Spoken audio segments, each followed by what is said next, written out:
Hello, my name is Griete Hanschutter and I am the Executive Director of Acton-Boxborough United Way.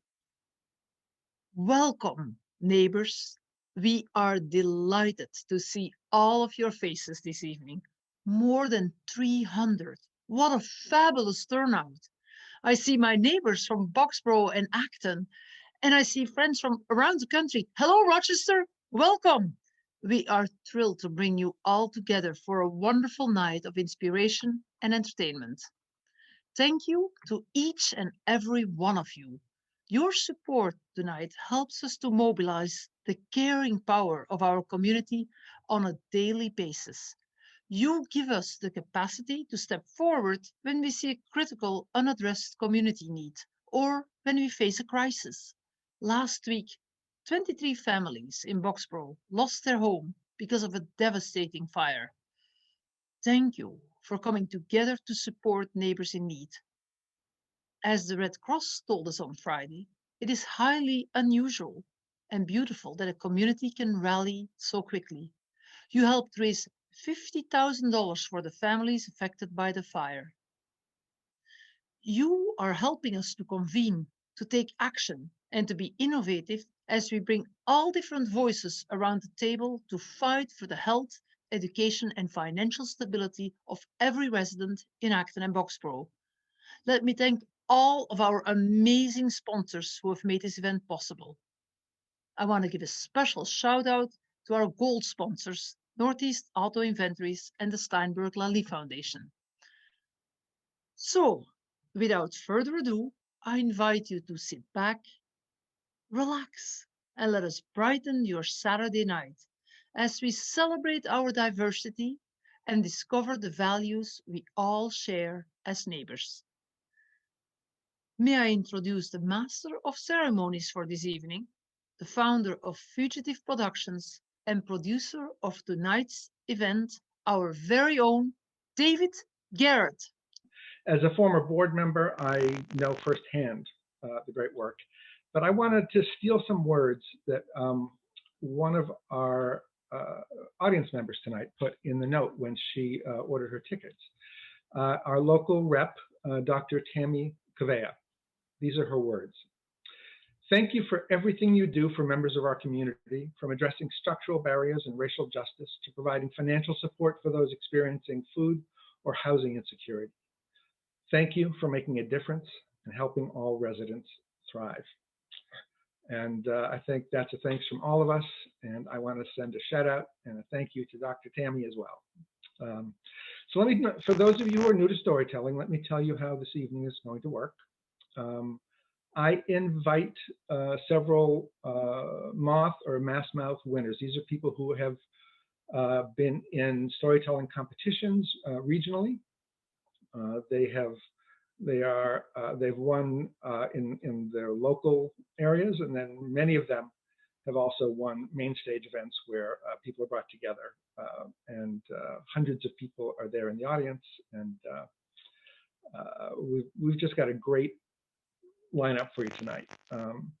We also invite 4 local tellers. So we've got 4 folks tonight who are from the community, who have never, most of whom have done a lot of public speaking in their life, but they've never done exactly this before. What they're going to be doing is telling a 5 to 7 minute true life story, something that happened to them. No notes, no reading, just telling us the thing that happened. And as you know, our theme tonight is neighbors. While we miss being in the same room, I mean, last year we had a great crowd. We filled a room of 200. This year, because it's virtual, of course, it opened up the opportunity for us to invite many more people and to have people come from other areas as well. So we are thrilled to have you all here tonight. Wanted to do a little shout out to my friend Mayana, who's a local saxophone player. She plays with the Love Dogs, and she has fronts her own trios. And she offered the music for the opening slideshow tonight. So we hope you've grabbed a beverage and a snack, have settled down in a comfy chair, and are ready to listen to some true stories told live. And let me move on to my first intro. Christine Schuster, President and CEO of Emerson Hospital in Concord, was scheduled to offer our first story of the evening. Unfortunately, she is unable to attend. I am sorry for those of you who came especially to hear her tonight. In her place, however, a friend to both Christine and AB United Way has seamlessly stepped in to open our event. Our first teller is a business owner, pastry chef, and a mother of 3 humans, 2 corgis and 1 yellow lab. She's an extroverted introvert who loves to write. When she's not at her bakery, she keeps busy volunteering at United Way, cycling, avoiding running, vacuuming dog hair, and taking care of houseplants. This summer will be her 15th year riding in the PMC, and this fall will be her second attempt at running her first marathon on the Dana-Farber Marathon Challenge team. Her goal is to show up in life with an open heart and an open mind, and she tries to bring this outlook with her in everything she does. Please welcome first-time teller, Karen Collins.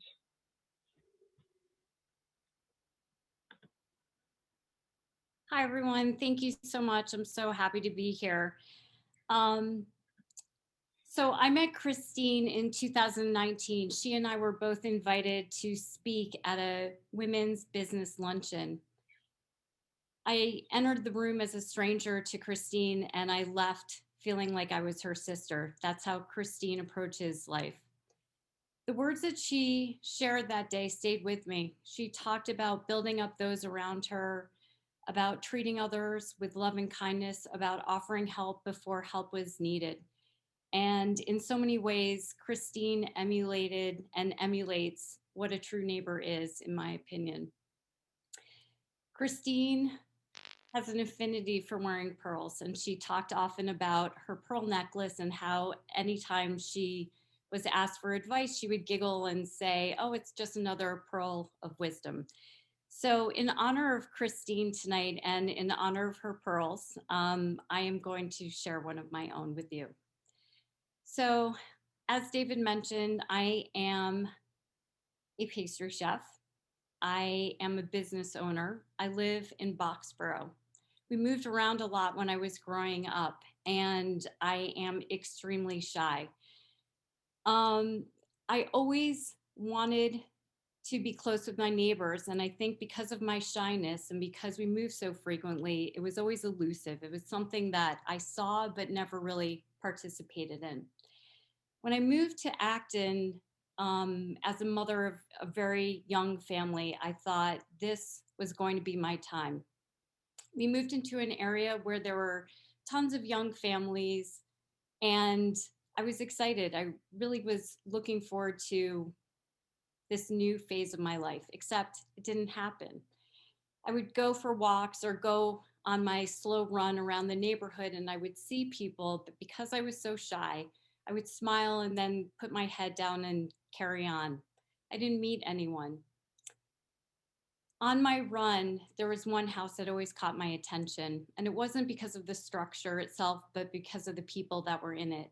Something just attracted me to this family. The mother would always crouch down, nose to nose, talking to her children, not looking down at them, but on their level. You could hear them giggling and laughing a mile down the street. And it just seemed like these were good, kind people. And as I would go on my slow run, I would think to myself, one day I really look forward to meeting these people. So I went for my run one day, and as I turned the corner, I saw a for sale sign far down the street. I'm a slow runner, so it took me a bit to get there. But when I did, I realized it was in front of this family's house, and I was devastated. I felt like this was my chance. I'd missed my opportunity to connect with someone. I had passed this house so many times. I'd seen them laughing. They had kind eyes, and yet I always chose to keep running forward and not to stop and connect. I looked over, and the mom was crouching down again, and her kids were having a snack outside in the sun. And I smiled and kept running. I just ran right past. But then something stopped me. And I realized in that moment that the connection that I had been longing for wasn't going to come to me. I had to get it. So I turned around, I jogged to her driveway. I walked up the driveway. I think she thought I was nuts. And when I got to her, I introduced myself and I said that she was someone that I'd always hoped to meet. And when I saw the for sale sign, I felt sad without even knowing her, without knowing her family, and that I just was sad that I had missed this opportunity. Instead of calling the police, she welcomed me with kind, smiling eyes. She introduced me to her children, and then she kind of chuckled and said, "Well, the good news is that we're only moving around the corner." And so we became friends. And to this day, she and her family are like my family. And that was my that was my first real experience of meeting a neighbor. That day changed me. It As a business owner, I realized the same lesson. I had to take that with me as well. And I started realizing that I couldn't be a solo warrior. I had to reach out and ask for help. I had neighbors help me find locations for my bakeries. I had neighbors help me move in and move out in the middle of the night. I had neighbors come and help me unwrap thousands of pounds of butter. No exaggeration there. So, in so many ways, neighbors showed up over and over again for me as a business owner. When COVID hit, um, I became ungrounded. We were considered an essential business because we were in food manufacturing, and I could not reconcile the fact that cookies and donut muffins were somehow essential. I worried about my employees and putting them in danger by staying in business. And I worried about the opposite. If I went out of business and I shut down, what would they do for their livelihood? And it wasn't until we launched our program, Hearts for Heroes, that neighbors took on a whole new meaning for me. I used to think they were the people that lived right next door, but what I learned, in fact, is that neighbors is an attitude. It's how you show up in life. We received so many emails and phone calls. Yes, people actually pick up the phone still. Phone calls thanking us for staying in business and sharing story after story after story about how our confections somehow brought comfort and care to different people. And in that moment, I realized that our food may not be essential, but what we're offering and sharing as a business is essential because it's comfort, care, and connection. So my takeaway, my little pearl for you is to don't be like me. Don't wait for that for sale sign to be in someone's yard before you take action and introduce yourself. Take a moment, be brave, take action, and be a good neighbor. Thank you.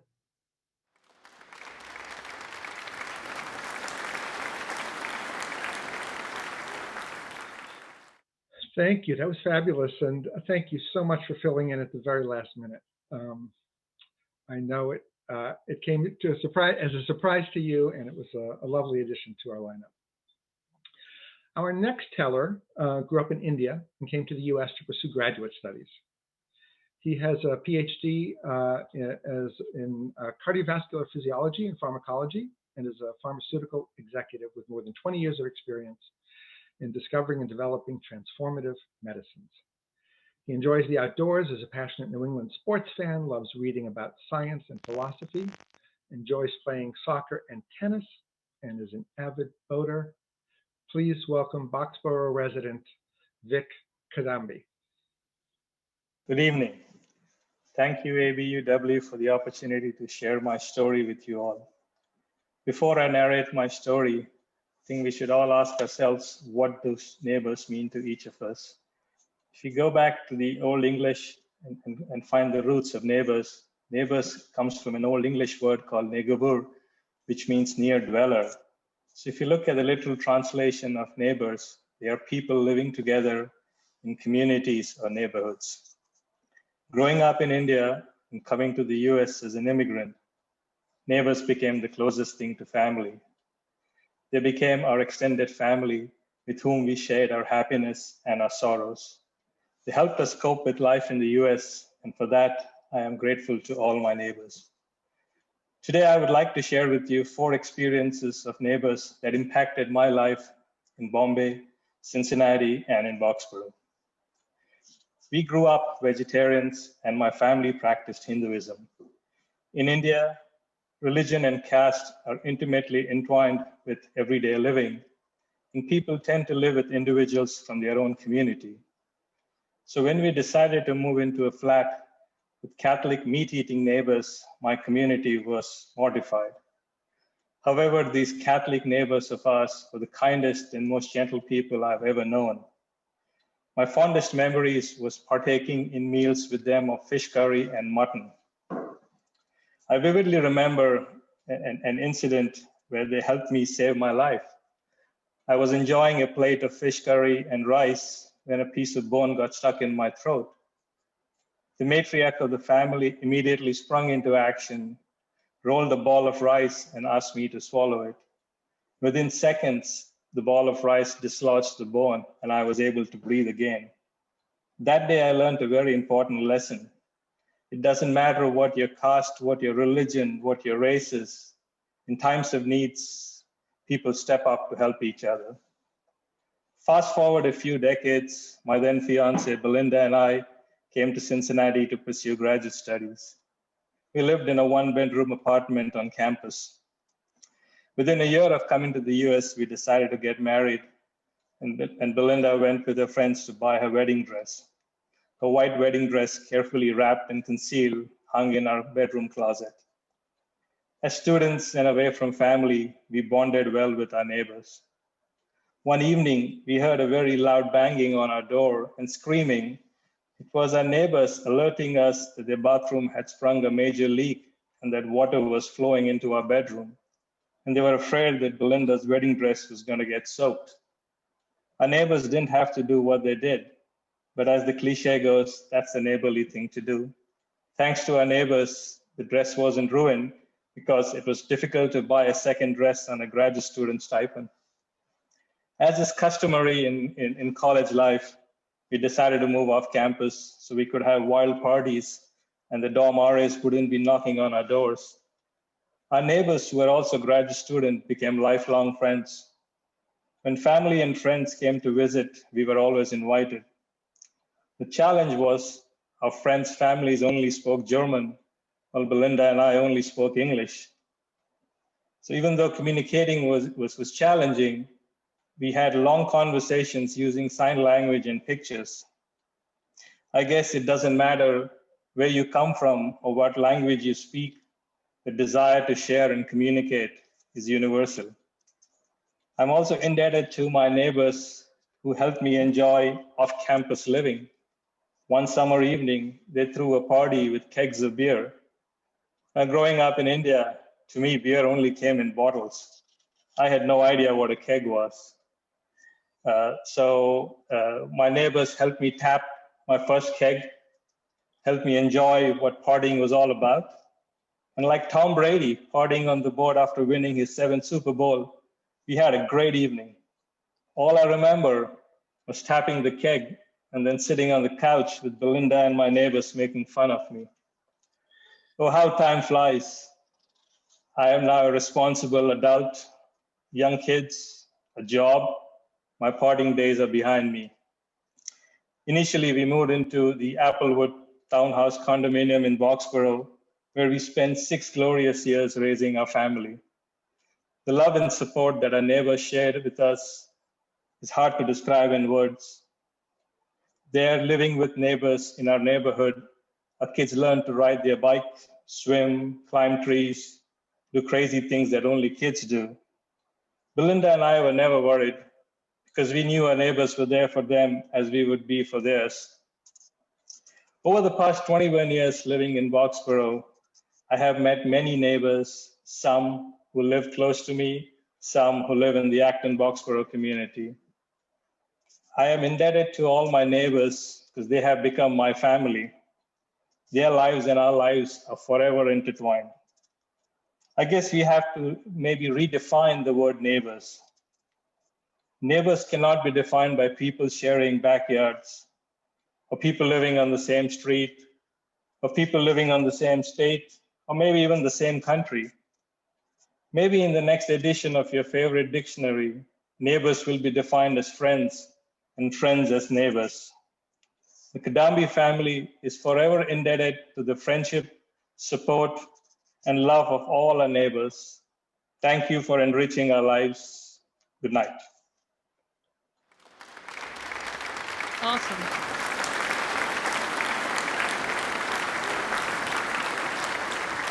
Thank you, Vic. You know, I suspect you've still got a little partying left in you. It's not too late. Our next teller is a high school senior and a former board member of AB United Way. She is passionate about connecting people in the town in which she lives, as well as the community at large. When not practicing Chinese martial arts, she loves to dance to Korean pop, K-pop music. Please welcome Elizabeth Lee.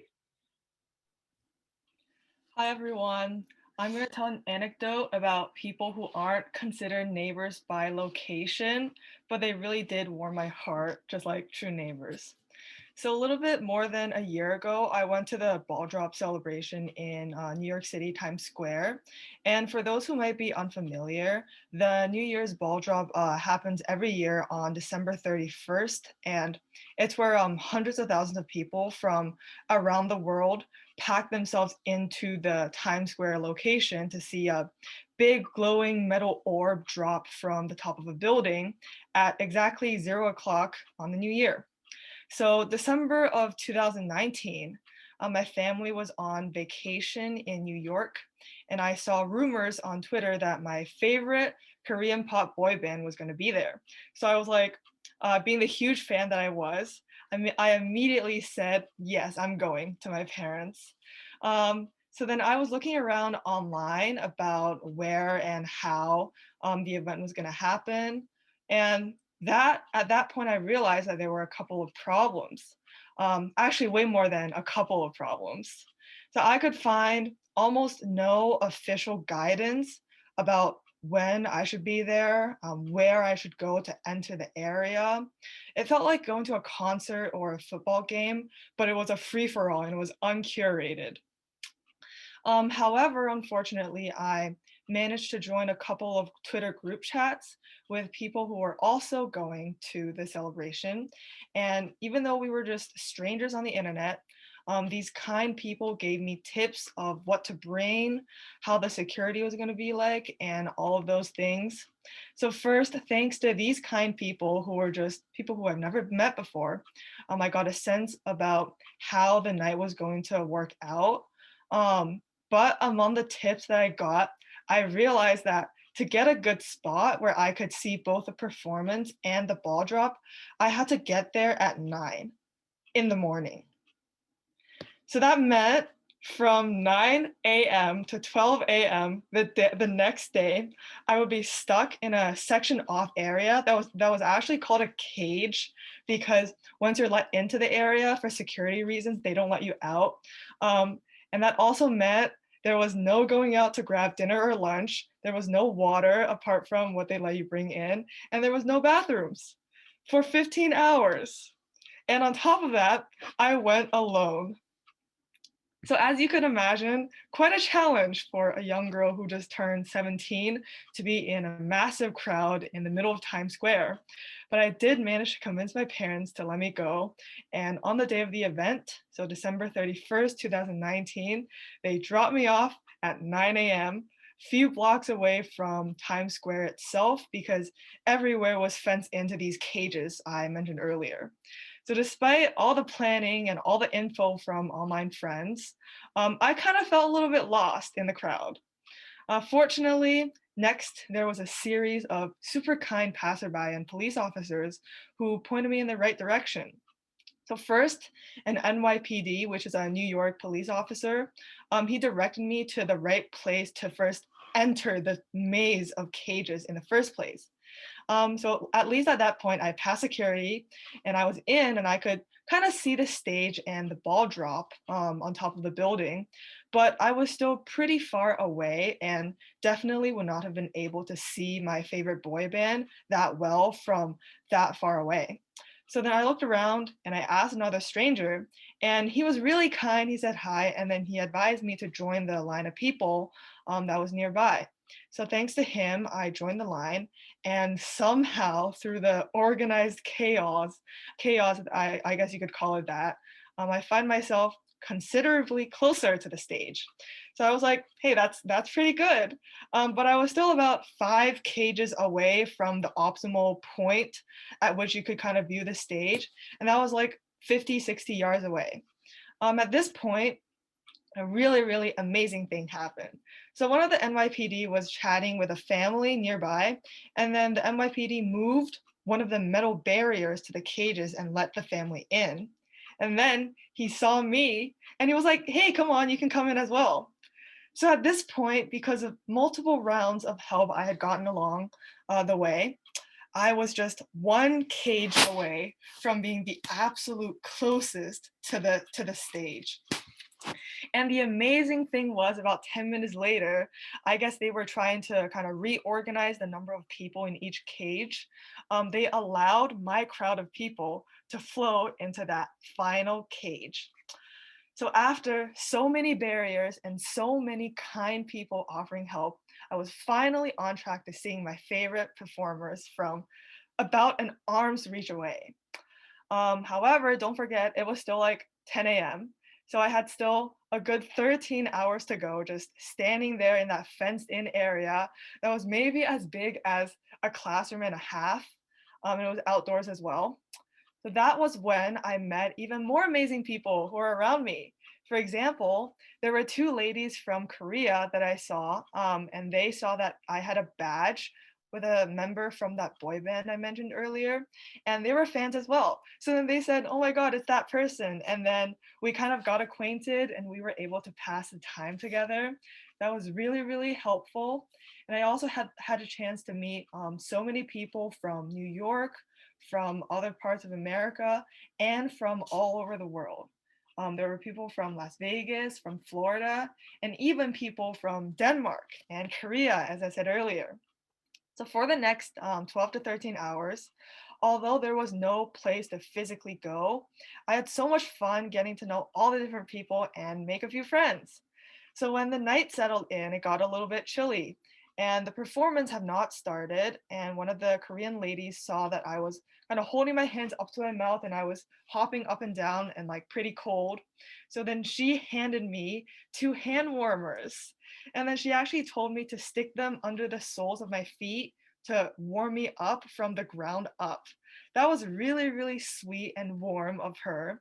And then a while later, it actually started drizzling a little bit. And another person I met from Las Vegas, she shared an umbrella with me. So that was also really, really sweet. So when the clock struck and when it finally came time for all the performances, the audience and me, we were clapping together, we were cheering together, and we were singing together.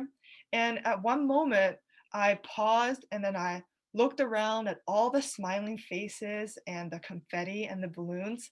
And I thought, even though I came into this night knowing absolutely nobody, it felt like we were together at that point. And the people around me, we didn't know each other deeply at all, and we had just met a few hours ago, but there was really this communal sort of belonging. So after waiting around the cold for such a long time, it still felt so worth it because of the ball drop itself, but equally important because of the neighborly people I met along the way for the entire day. Thank you for listening to my little story.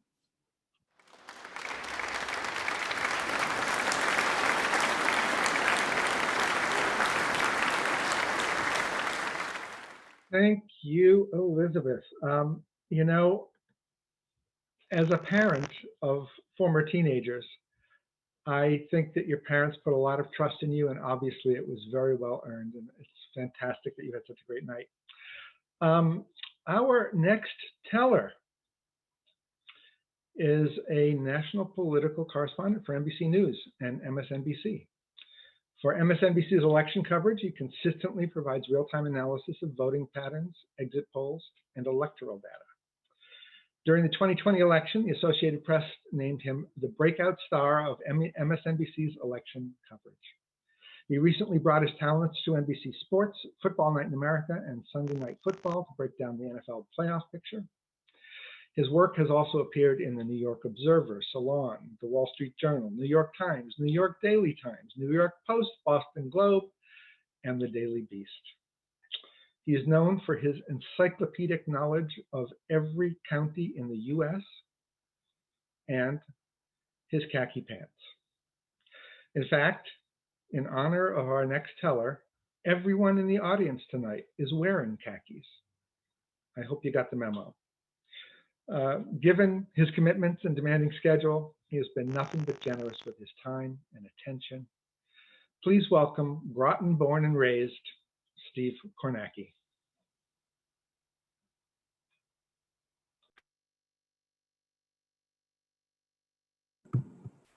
I think I just did that right. Somebody give a wild hand gesture if I didn't. Thank you for that welcome. That's really kind of you. If you're not wearing khakis, certainly I understand. You're probably much more comfortable. But it's great to be part of this. Great to be part of a good cause, close to what's home for me. And I was thinking about the theme of this, and I'm in New York right now. It's where I live now. Our studio is, Rockefeller Center in New York, 7 subway stops, from me. Reality though is between New York City itself and just kind of the often transient nature of living around here. And I was in DC for a while, and I've been out in California. I was adding it up one day, and since I graduated college, I think I've lived in 14 or 15 different places. Different apartments. So I've never really had a lot of time to get to know my neighbors in that sense. So I was trying to think, I ended up, thinking back to growing up and growing up, in the area in Groton, as David said. And I was thinking about maybe a connection between then and now. And what occurred to me was I was going back to when I was probably about 12 years old. This would be the early 1990s, 1992. And I was just kind of starting to get interested in politics. And 1992 was a presidential election year. And, I really didn't know much about, as I said, I was just getting interested. So I didn't have any sense of how this all worked, what the history of it was. It was all kind of new to me, all kind of unexplored. But I found out one day that somebody from almost the neighboring town, neighboring city, Lowell, Massachusetts, was going to be running for president. It was Paul Tsongas. I don't know if anybody remembers the name, but Paul Tsongas was a senator from Massachusetts. Remember, I was probably in 6th grade. It was the first I'd ever heard the name. And it turns out he's running for president. And at that age, in that moment, that just blew me away, that somebody who lived, probably 10 miles from my house was running for president. And suddenly, you could turn on the television on the national news, and you would see Lowell, Massachusetts, and you'd see him, and people would be talking about, what was close to being my backyard. So the fact that somebody who was in that sense kind of a neighbor was running for president was very cool and really drew me in even more. And then I found out that the most important first test in a presidential election, and this was especially true in 1992 because the Iowa caucuses didn't really happen in 1992. The first test was going to be the neighboring state of New Hampshire. And, growing up in Groton and, Groton, Dunstable's right on the line. We do all our shopping at the Pheasant Lane Mall. My mom went to Purity Supreme in Nashua. My sister went to Bishop Girton High School. I mean, we have, the neighboring state, and they are going to cast the first votes in the presidential election. So we're going to find out if the local guy is going to become president of the United States. The people in New Hampshire are going to decide if he has a chance at it. So I was like, wow, what a small world. It's all kind of playing out again, almost in my backyard. So now I was totally, in the run up to that 1992 New Hampshire presidential primary, I was just totally drawn into this. Different time, obviously, didn't really have like the internet or anything like that like you have now. So I mean, I can remember, I mean, I think this is probably still true, but back then, like if you wanted to watch ABC, you know, and there were a lot of good shows on ABC in the early 90s. If you wanted to watch Monday Night Football, if you wanted to watch Home Improvement, if you wanted to watch MacGyver, any of these things, you had to watch ABC. You had two choices. You could watch Channel 5 from Boston, or we also got, at least where I was, we got Channel 9 from New Hampshire. We always watched Channel 5. My parents wanted to watch the local news. But I started putting my foot down and telling them, we have to watch Channel 9. We have to watch Channel 9 because I wanted to see the political ads. I wanted to see the presidential campaign ads. And I wanted to watch the Channel 9 news because this was like the thing that they did spend the entire newscast on, was just this presidential race that I was suddenly following so intently. So I drove my parents crazy, making them watch Channel 9 every night from Manchester. I was making them drive me, finding excuses if they were going to Nashua for something, make them bring me along, because you could get, there was no internet, you could get the New Hampshire newspapers. You could get the Nashua Telegraph, the Manchester Union Leader. You could get them. I remember there was a newsstand at the Pheasant Lane Mall. So I would have them bring me there just so I could get that and get like a little taste of what was going on in New Hampshire. So yeah, I was just totally, you know, the whole thing was brand new to me. I was totally captivated by it. This was, you know, Songus ended up winning New Hampshire, but this was, for folks who maybe know political history, you may remember Bill Clinton came in second place, but he called himself the comeback kid because he did, you know, he had all these scandals and his campaign nearly imploded, and he finished a somewhat strong second place. I think it's a little overrated, but he got away with it. He called himself the comeback kid. He got a moral victory out of New Hampshire, and the rest is history. That always stuck with me, as you can probably tell. But when it was all over, I kind of had a new interest, and you know, I didn't really know what to do with it because the campaign came and went, and then you know, you have another presidential election for 4 years, and so I became fascinated with what I had just seen. This whole process, specifically in New Hampshire, just that all of the attention is on one state, one pretty small state. They have so much influence. I think it's starting to change a little bit, and it may change in the next election, but you know, especially back then, just incredible amount of influence in this state that's, again, just I'm 5 miles from the border. So I just threw myself into learning New Hampshire, and you know, having my dad drive me around. I wanted to get to know all the towns that were kind of near us: Nashua, Hudson, Derry, Londonderry, Salem. Reading everything I could find about it. There was, I found a book that was written about the New Hampshire primary, and I wrote to some of the people that were profiled in it. I got to know them. What I got to know was I got to know my neighbors in New Hampshire. I got to learn about their state, its culture, its demographics, its history. I got to learn about the people, the different regions of it. And I'll tell you, it really stuck with me. And there's two things that happened to me kind of later in my life. It was useless knowledge in the 1990s when I was growing up. But when I got out of college, I was looking for my first job, kind of striking out. There was a posting, there was a website that was going to cover the New Hampshire presidential primary specifically. I said, oh, this is made for me. I wrote this long letter with resume, sent it in, and I didn't get the job. I was too late. But the guy was so impressed with what I put into the letter that he offered me another job. So I got my first job through New Hampshire primary. And then I really thought of it just about a year ago. It was the 2020 New Hampshire primary. It was a real close one. I think the margin was about 1 point. And I can remember, it was late at night, 11 o'clock, midnight.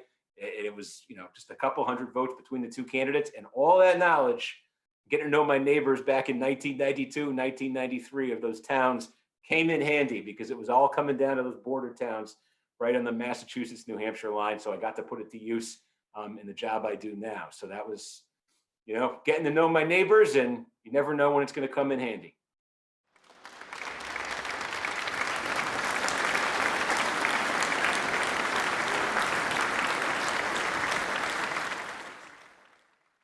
Thank you, Steve. I think that served you well, and now I sense that everyone in America must be a neighbor to you, because now you know what everyone in every county in America does. So I know that I depend on you regularly, and I thank you so much for joining us tonight. Thank you. Yeah, sure. And now we start into our second half of the evening.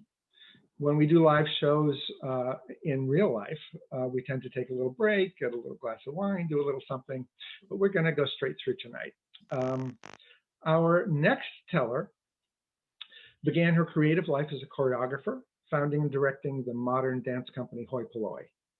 She's a graduate of Hampshire College and holds an MFA from Smith. She is the co-founder of Blind Tiger Tellers, a storytelling consultancy in the greater Boston area. She's a Moth Grand Slam champion, a Moth main stage storyteller, and this year was featured on the Moth Radio Hour.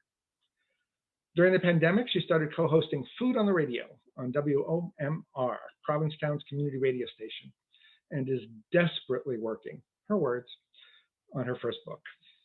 She lives in Winthrop with her husband, Steph, and their dog, Pretzel. Please welcome Sarah Sweet Rabidoux Kelsey. So it's the summer of 1985. And for me, that's the one between middle school and high school. And I am fraught with this constant mix of relief and fear. Because on the one hand, I'm so glad to leave middle school and all the stupid babies that go there behind. But I am about to become one of the stupid babies at the high school. And I'm afraid, I'm worried if I'll be cool enough or pretty enough, or if I'll get a boyfriend. My friend Leslie feels the exact same way. And so we do what any 14-year-old girls on Cape Cod would do. We lie to our moms, we go to a beach party, we get totally hammered, and we fool around with boys. To say I am simply grounded would be like saying Ned Stark passed away. I am super grounded, like banished for the whole rest of the summer. I don't see Leslie again until the first day of freshman year, and she is my neighbor. Now, I should say that I'm from Cape Cod, like winters and everything. And there's something about being from a place that everybody else just uses by the week when the weather's nice that can distort your point of view. It's like we're all part of this geographical one night stand, but we can never tell if we're on the losing end of it or not. So my mother devises this sinister punishment and arranges for me to babysit for a summer family. Tourists. And as she drops me off at their cottage on my very first day, she says, kind of offhandedly, "Oh, you know, I think it's just the dad and his son. I don't think the mother's in the picture." And she drives away. Now, we from Cape Cod have a certain opinion of tourists. Sorry if you've ever been one. Also, thank you. But it's like every year they come for 3 months and invade our beaches and roads and restaurants and just sort of turn our lives upside down into this fried food version of Dawn of the Dead. It's exhausting. I'd say in some way we are trained to dislike them. Plus, they're all jerks and losers because they are rich and we are not. But when I meet this dad in front of his cottage, he doesn't seem rich. He seems regular. He's a big guy and he's got this great big beard like Grizzly Adams. And his little boy, who I am horrified and surprised to see is still in diapers, is actually the cutest kid in the whole world. And I don't like kids, not at all. That's why this is a punishment. But he's like this Gerber food model. And he has the biggest, bluest eyes I've ever seen. So the dad gives me the rundown, like how it's going to work, explaining to me the deal. I'm going to be there with him and the little boy all the time, taking care of whatever the kid needs, like snacks, naps, diapers. But he's going to be there too, like wherever we are, the cottage, the beach, the clam shack. But he just needs my help because his wife is not going to be there. I ask if she's away or coming to join them later. Not exactly, he says.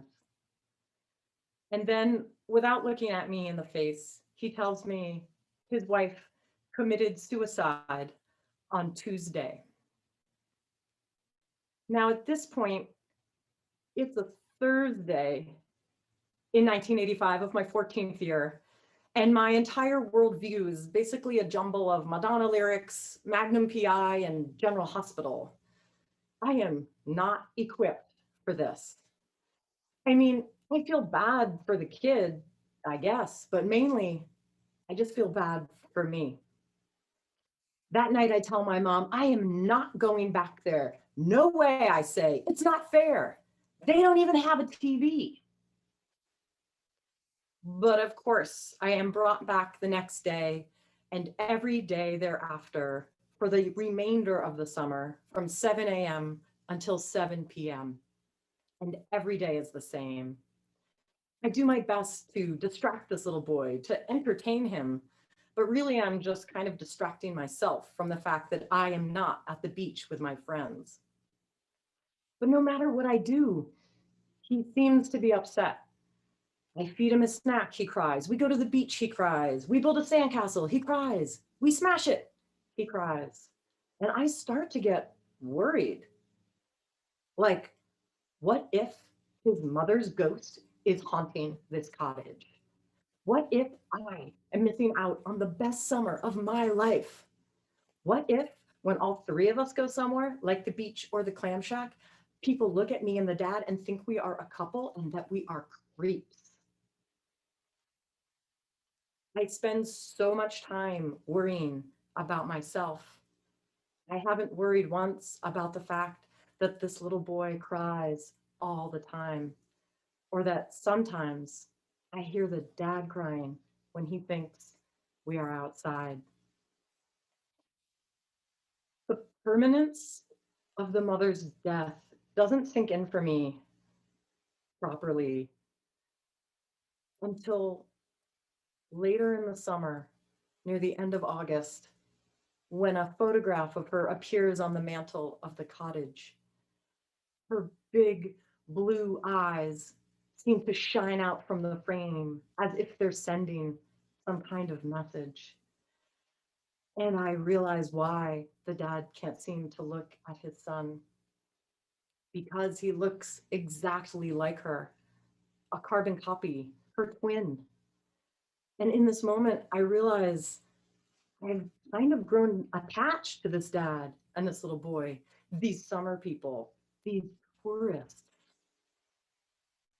And they aren't jerks or losers. They're just people. And their hearts are broken.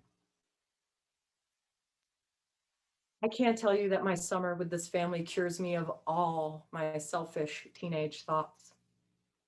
But after 3 months of building and smashing sandcastles and hearing a dad cry from another room and making eye contact with a ghost, I'm no longer worried about going to the high school. I'm just ready.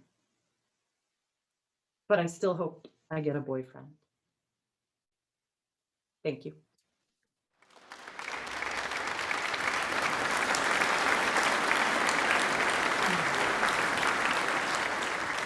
Thank you, Sarah. Our next teller is a Moth Grand Slam champion and Mass Mouth Big Mouth Off champion. I was honored to be one of the judges when she won that main stage event. She has performed in more than 90 shows across 9 states. She's a freelance journalist whose articles have appeared in the New York Times, the Boston Globe, Condé Nast Traveler, and other publications. Please welcome one of Fugitive's first and favorite tellers, Katie Leisner.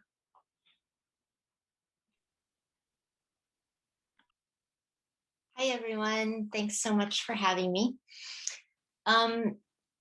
So the great thing about kids is that they're brand new to the world and they have all this time on their hands.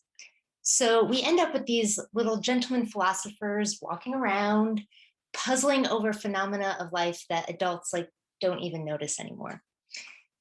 Like, I remember when I was a kid wondering, how do I know that the colors I see are the same as the ones that other people see?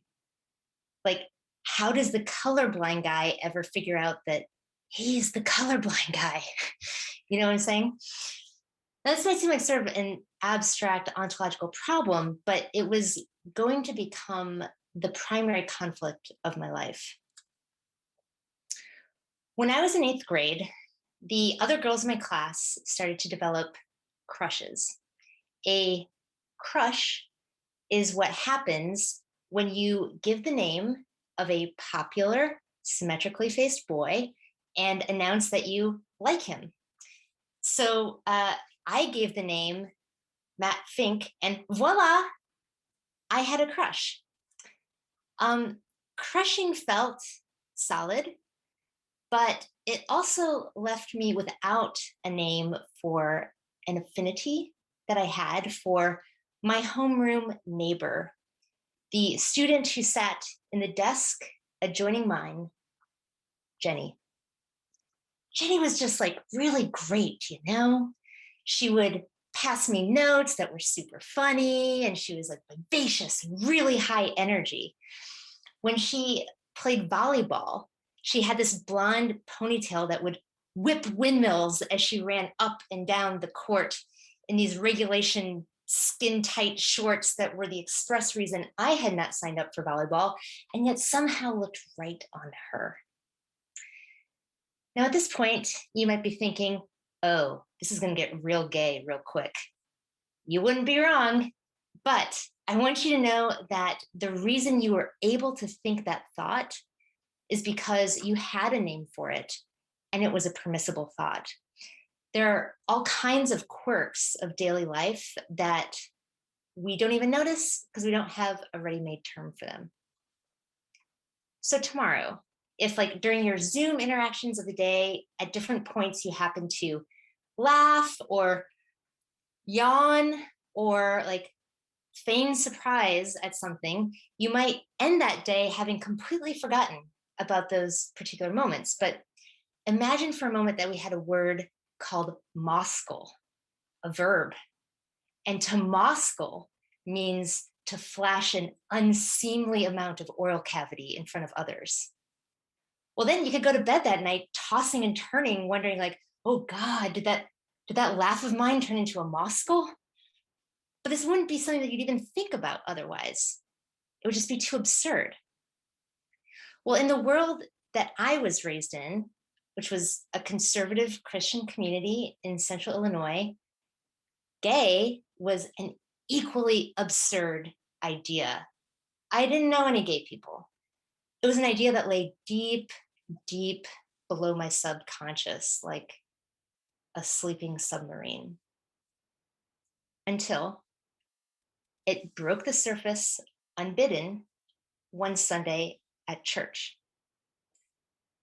That morning, after the service, I followed Jenny and our friends upstairs to the empty 8th grade Sunday school classroom. And we were kind of poking around, talking about our crushes, when someone found a book called Sex, Worth Waiting For. And ever the bold one, Jenny grabbed it, popped it open, and started giving a dramatic reading of every sentence she could find with the phrase sexual intercourse in it, because this is comedy gold when you're 13. And of course, I was a rapt audience. When all of a sudden, we heard footsteps. Boom, boom, boom. Adult footsteps coming up the stairs. We looked at each other. We screamed. Jenny threw the book across the room, and we stampeded down the back staircase. At the bottom, half of the girls turned right. Jenny and I turned left. We ran down a hallway, and she pushed me into the sacristy, which is a small room just off the sanctuary where the pastor keeps his vestments. She grabbed my hand and pulled me into the closet stuffed with robes. We disappeared into the billows while she pulled the door shut behind us, whispering, "Shh." We stood shoulder to shoulder, enveloped in silence, but for our panting. I noticed that her hand still gripped my sleeve. Her knuckles rested on my palm. We stayed like this, quiet, skin touching in the dark. She turned to me. "I think it's safe," threw open the door and skipped out. In that moment, I felt sucker punched by a loneliness I had not felt before. And caught off guard, I said the unthinkable out loud. I should have kissed her. Well, there you go, right? I mean, once you think like, aha, that's the moment. I mean, it had crossed my lips. I'd said it out loud, but the words were muffled by pastors' robes. In the sacristy, I was surrounded by the emblems of our faith, the solid gold crosses, the ancient texts. In the sanctuary and the fellowship hall beyond that were my family, my friends, the hundreds of people I saw every Sunday of my life. What were the odds that all of this was wrong? Absurd. Well, I have to tell you, looking back at it now, the poetic irony of life is breathtaking. I mean, it's almost too funny to be real that this all went down in a closet. But at the same time, it's also a little too real to just be funny, because I stayed in that dark place for the next 12 years of my life. Thank you.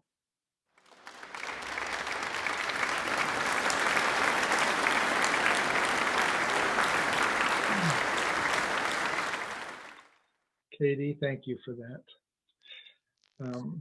Our next and final teller is a 41-time Moth Story Slam champion and 6-time Grand Slam champion, whose stories have been featured on their nationally syndicated Moth Radio Hour and their weekly podcast. And for any of you who are not all that familiar with the storytelling scene, winning one Moth Story Slam or two is rather impressive. So this guy's got some chops. One of his stories has also appeared on PBS's Stories from the Stage.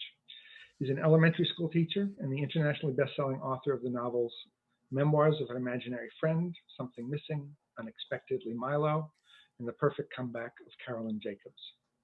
He is the founder and creative director of Speak Up, a Hartford-based storytelling organization.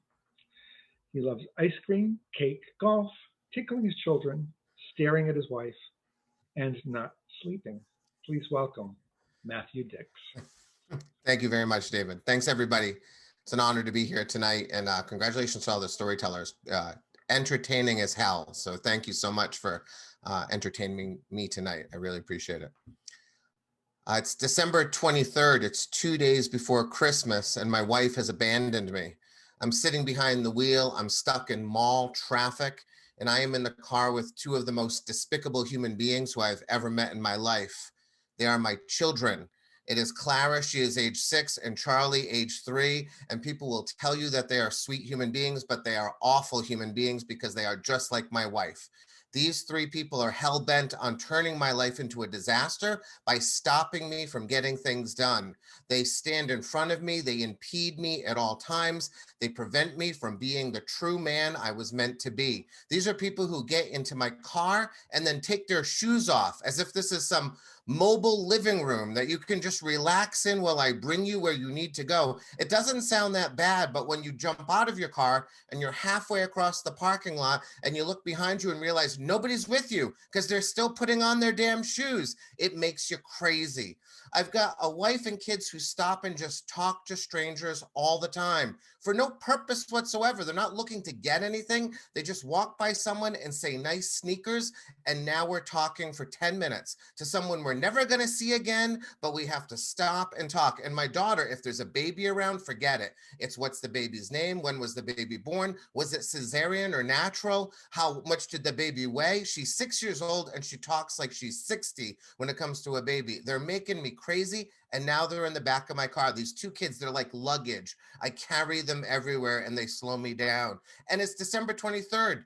It is not the day I can be slowed down. I have to go to the mall. I have to go to the damn mall because it is 2 days before Christmas and I haven't bought anything for anyone. My wife should be aware of this. She should know because she married me. She knows I'm a terrible person and I disregard people's feelings and I forget about things like Christmas. She knows I haven't gotten her a present and it's well past the Amazon Prime, click a button and save your ass day. So I have to go to the mall. It's like the way people used to shop in the old days. You go to a building that's like a museum and you see things on shelves that just sit there until someone wanders over and says, this is worth taking. I hate all of it. I have to go to the mall shopping. And I'm stuck with these kids because my wife chose today to get a haircut. And my wife, when she gets a haircut, it takes 3 hours. She is a woman with short black hair. There is no coloring, no crimping, no curling. It is a trim. That takes 3 hours. And it's the trimmiest of trims. Like I don't even notice the trim has happened. And somehow it takes 3 hours. And I know why it takes 3 hours because I used to go to the same place. You walk into the hair salon. The first thing they do is a woman stands up and says, would you like some wine? And I'm thinking, it's 1 o'clock on a Wednesday. I don't want wine. I want a haircut. So I pass on the wine and then they say, would you like water? And I say, sure, I'll have some water. So they bring this crystal decanter over to me and pour it into my glass. And I can see in the decanter, there's cucumber slices, thin cucumber slices. It's a vegetable that is 99% water added to water so that my water can taste vaguely like a cucumber, which means that somewhere in this establishment, there's a refrigerator, probably in the bowels of the building. And every day someone has to thinly slice cucumbers so my water can vaguely taste like cucumber. This is not the model of efficiency that I can be a part of. It's why it takes 3 hours to get your haircut. And it's why I'm stuck with these two kids going to the mall 2 days before Christmas. But we can't go to the mall now because now my kids tell me, just as the mall's in sight, that they're hungry because they're always hungry and they're always hungry when the food is the furthest away and when it's the least convenient. And so I say, fine, there's a Panera right in front of us. I'll go in there, I'll get a $6 grilled cheese when it costs 12 cents at home, but that's fine. We'll put food in their bellies and then we'll go to the mall. And so we pull into Panera. I wait for them to put on their damn shoes. Once their shoes are on, we go into Panera. You could tell right away that this place was not designed by a parent. Panera has this like sandy brown floor, except an occasional red square, which is a nightmare for parents because it just means that kids get to leap from square to square while people are waiting in line, like threatening their sanctity and safety. So my kids are hopping from square to square and I say, go into the dining room, go over there and find a table. I will order your food. And so they go. Finally, for a moment, I have some peace, except my peace is no more because the woman who at the cash register is new. You know she's new. You know that nervous feeling that someone has, like you're the third order in their entire life? That's what she's giving off as I go up. And so I place my order and I tell her, I need a grilled cheese and my daughter is allergic to peanuts. So could you please note it so the people in the kitchen know she's allergic to peanuts? And the woman looks at her screen and then she looks at me and she says, well, you didn't order anything that has peanuts in it. And I take a breath because I'm going to be a decent man. And I say, I know, but they just need to know just in case. And she looks back at her screen. And then she looks up and says, but there's no peanuts anywhere on your order. What I want to say to this woman is, listen, lady, there's a substance on this planet that they basically put into everything. And it will kill my daughter if she eats it. So could you just put peanuts on the goddamn slip? But I don't do that. I don't do anything like that. Instead, I walk past the lady into the kitchen area. I go right past the counter. I go 4 feet past her and I yell to the kitchen people who I can see. Just at the end, I say, "Excuse me, there's a grilled cheese coming back." And before I can get it out, the manager's in front of me. She's right in front of me. She says, "Sir." And I said, "No, my daughter has a peanut allergy. If she eats it, she's going to die. And this lady won't put it on the slip." And to this manager's ever-loving credit, I see her face change. She relaxes, she understands, she hears me, and she says, "I get it, I understand, but you need to get out of my kitchen right now." And I realize she's right. I am a crazy person. My wife and my children have made me a crazy person, and now I'm in the kitchen of a Panera because of them. I need to get my ass out of the kitchen. So I do. I come back, and the manager finishes the order for me. She says, "I will bring the food to you, sir. You can go to your kids." A first person of the day who treats me decently. And I say, "Thank you." And so I go into the Panera kitchen to see my kids. And when I see them, I cannot believe what I see. They've chosen a booth, and Clara is on one side of the booth, and Charlie is on the other side of the booth. And in between them, there is a mom and a baby. They have sat down with a stranger and a baby. They have flanked a woman who has a baby, and they're all in the same booth. And now I have to deal with this situation in front of me. And so I cross the dining room. I'm thinking about what I'm going to say. I'm thinking about a way to extract myself from this situation. And my daughter, who knows me, even though she's 6, she knows what I'm about to do. And she like jumps in ahead and she goes, "She said it was fine. Her baby's name is Hannah. She's really nice. Can we have lunch with them?" And I look at the lady, and the lady nods like it's fine. And I'm thinking, it's not fine. I have to go to the mall and buy things, and I don't have time for this. But I sit down with this lady and her baby and my kids, and I try to strike up some small talk. But my daughter, of course, because she talks like an adult, she jumps right in and she says, "So where's Hannah's daddy today?" And the woman says, "Oh, Hannah doesn't have a daddy." And my daughter jumps right in and goes, "Oh, are you a mommy family?" And the woman says, "No, it's actually just me and Hannah." And she sighs. And for the first moment, I really look at this woman and I can see how tired her eyes look. And I can see the slump of her shoulders. And I look to the left and I see the crap that we have to carry around with us to keep babies alive today. The plastic paraphernalia and the cloths and the bottles and the rattles and the car seat and the stroller. This immense mound of nonsense that we Sherpa on our backs as we make our way through these worlds with these babies. Something I haven't seen in a while. My kids are older, and even when they were young, my wife was Sherpaing along with me. I was never dragging this crap around every day by myself. And now I am so angry at Clara. I am so angry at her for showing me this thing I needed to see. I drag my kids around the world thinking that they're luggage. I complain about a wife who slows me down and doesn't let me get things done. And then my daughter goes to a woman who has a baby and probably a lot to do on this day. And she doesn't see my kids as luggage. She sits down with them and she speaks to them in a way I haven't bothered to speak to them all day. And so for the first time all day, I take a breath and I just relax. I have no idea what to say, but I just listen. I just listen to my daughter and my son talk to Hannah and Hannah's mom. And I try to think about the decent human I can be for the rest of the day. Sometimes our neighbors are people who live right next door to us. And when we need a cup of sugar, we can knock on the door. Or when we need a lawnmower because ours is broken, they will lend it to us.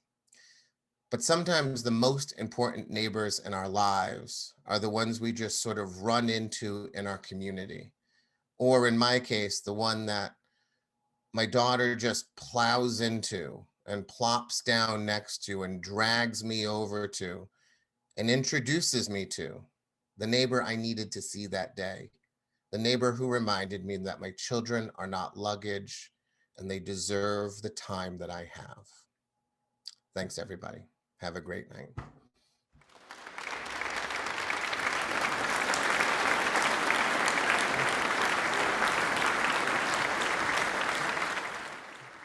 Thanks, David. Yes, thank you, Matthew. And that brings the storytelling part of the evening to an end. I personally just want to thank the 4 first storytellers who have never told a story before. If you haven't done it, it's a brave thing to do. First time out is always the hardest, no matter whether you've been a public speaker before or not, just sort of sharing your personal story.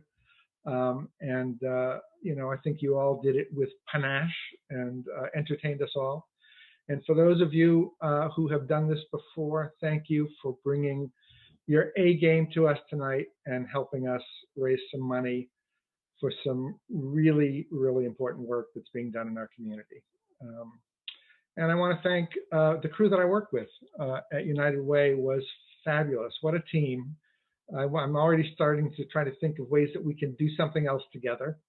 I'm just thrilled that you invited me to help you pull this off. So thanks, everybody.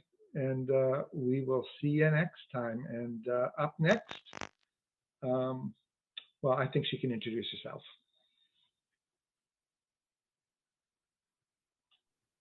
I was like, is it me? It's me. Yeah. David, thank you so much. This was terrific. As a first time and last time storyteller, I was happy to be part of this, and never again. I will look forward to listening next time. Thank you to all of the storytellers. You guys were amazing. Vic, Elizabeth, Steve, Sarah, Wes, Katie, Matthew, you were awesome. So thank you so much. To United Way Dream Team who made this happen. Janice, Jill, Joe, Katie, Shauna, Greet, Tejas, everyone, thank you so much. It's just been amazing. So I'm so grateful. Okay, so on the bottom of a screen, there we go. Look at that. There's a QR code for donating to United Way. And we are just a few $100s away, or we were when I printed these notes, from reaching our goal of $25,000. So thank you so much for everyone who's made a donation and who's shown up tonight. We really appreciate it. And in about 30 seconds, we are going to end the show. People are more than welcome to stay around. We call it parking lot conversations. So please feel free to stay and mingle with some of your neighbors. Thank you so much, everyone. Really, I'm just going to interrupt for 1 second, Karen, because I don't think people know that you're the board chair. You didn't let them know. I am the president of United Way. Yes, that's true. So funny. I do a much better job being president than I do storytelling. So I'll keep my day job. All right. Thank you guys so much. Really appreciate it.